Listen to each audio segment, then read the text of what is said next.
Territoire d'info, Cyril Viguier. Bonjour, bonne journée, merci d'être avec nous. C'est la matinale d'info de Public Sénat et de Sud Radio avec la presse quotidienne régionale. Aujourd'hui, nous avons la chance d'accueillir un ministre, Thierry Braillard, qui est secrétaire d'État au sport. Le remaniement est dans toutes les têtes et dans toute la presse ce matin. Comme secrétaire d'État au sport, vous avez des échéances importantes, qui arrivent vite d'ailleurs. L'Euro, bien sûr, la Coupe Davis, les Jeux de Rio. Avez-vous des assurances ou des indications? Allez-vous rester, Thierry Braillard? Je crois que j'ai oublié de quelque chose en venant ici. C'est que j'aurais dû venir avec une boule de cristal. Et puis j'aurais pu devant vous regarder et vous répondre. Alors, une question, parce que puisqu'on parle du remaniement, peut-être c'est intéressant d'y rester un petit peu. Aujourd'hui, Sylvia Pinel va donc quitter le gouvernement, enfin dans les jours qui viennent. Vous n'allez pas vous sentir un petit peu seul? Est-ce qu'il faut par exemple que les radicaux de gauche auxquels vous appartenez soient quand même représentés en nombre dans l'équipe qui sera formée pour les mois qui viennent avant 2017. C'est vrai que les radicaux de gauche ont toute leur place dans ce gouvernement.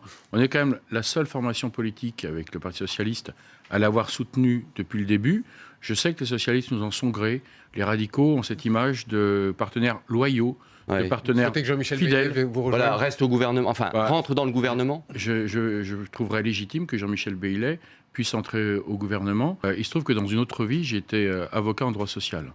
Donc c'est un sujet que je connais particulièrement bien. Et on peut comprendre le combat des salariés de Goodyear sur le fond, par rapport à une société pouvant dégager des bénéfices et dans le même temps faisant des licenciements pour motifs économiques. On peut comprendre sur le fond leur désarroi, voire même leur dégoût. On ne peut pas par contre tolérer qu'en guise de réponse, ils séquestrent des dirigeants. Cet l'état d'urgence devrait prendre fin mai, logiquement, si on a bien calculé. Soit quelques semaines, quelques jours même, avant le début de l'Euro de football, qui est prévu en France, bien entendu. Il y a des milliers de supporters qui vont venir.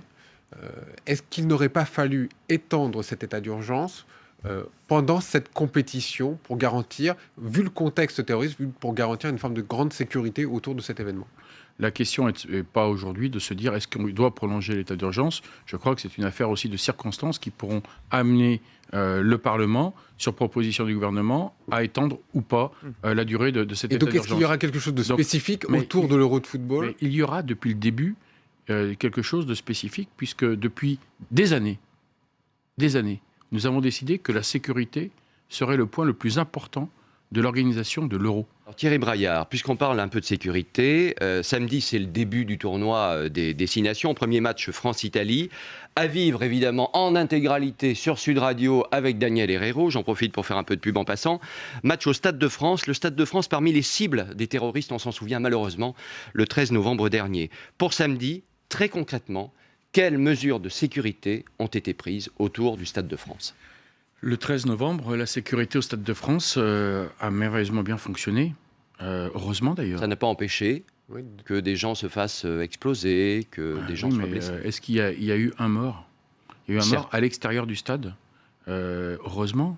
Et si la sécurité n'avait pas bien fonctionné, je pense qu'il y aurait pu avoir des choses bien plus graves. Ça aurait été bien pire, oui. Donc la sécurité a très bien fonctionné. Le ministre de l'Intérieur a estimé et a décidé qu'il y avait peut-être quelque chose qu'il fallait parfaire, c'est que dans quelques stades, il n'y avait pas de vidéosurveillance pour filmer l'arrivée des supporters.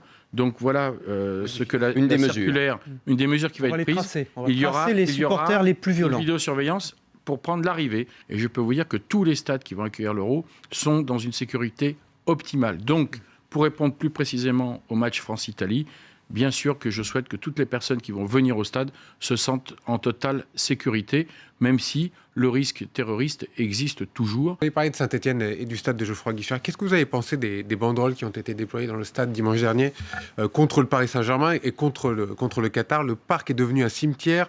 Vous n'emporterez pas votre argent au paradis, disait cette banderole. Un stade n'est pas fait pour accueillir des messages politiques, quels qu'ils soient.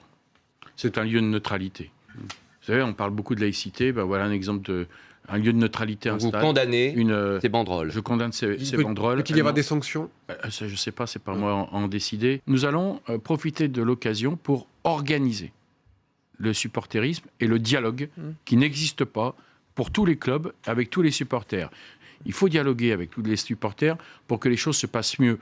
Moi, je suis malade quand je vois chaque week-end et à juste titre, des supporters interdits de déplacement. C'est pas ça le foot. Le foot, c'est une fête, c'est pas la guerre. Donc il va falloir qu'avec le dialogue, on arrive à changer ces mentalités. Il y a binationalité ou pas, on ne comprend plus rien. Quelle est votre position, vous ? Alors, je pense que c'est vrai que si on continue à le présenter comme ça, nos compatriotes ne vont plus rien y comprendre. Le juge pourra, à titre accessoire, condamner quelqu'un dont l'acte sera un acte lié au terrorisme. C'est-à-dire qu'on n'est pas sur le vol de cagettes de pommes. C'est-à-dire que c'est un acte avec une définition très précise. Pourra donc, à titre accessoire, condamner quelqu'un à la déchéance de nationalité. Et cette déchéance de nationalité, cette condamnation pourra être faite pour quiconque aura attaqué son pays. Mais vous vous rendez compte, le débat depuis 2 mois, on en est Donc pas que les binationaux. Fini. Excusez-moi. Mais non, si vous avez bien compris, pas que les binationaux. Merci Thierry Braillard. Bonne journée.